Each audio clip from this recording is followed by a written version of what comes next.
tutur sa Francia jingyale katbas ni kadangi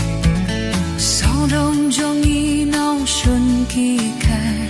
la ka bor lut nging sei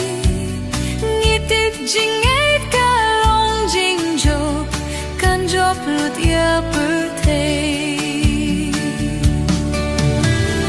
Ninjok da ka jinge Ninjok da ka jinge O da jinjok dong burong Ninjok ya ka per thei Lama jong i long ka jing ei tin jong me long wai thlam Nin yai ha su ro ka jing jo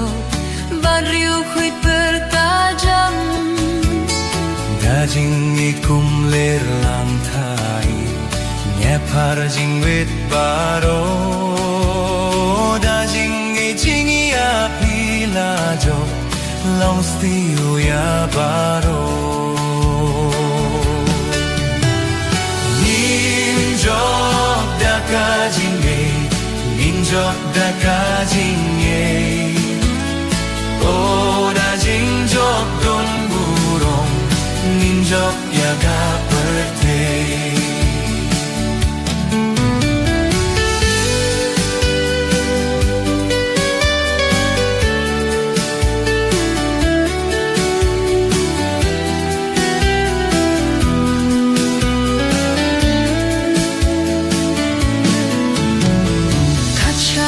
Pai nong shun yi shen ha jing grea mi shir khay Song suk ngin day sap rang ngin tur Ngin ting ki nong shun le Nin phong tu pia ka jing ti nin Pan po da jing si sha Ka per thei lut kan sa kreng yu Tang yu sniao jing sawa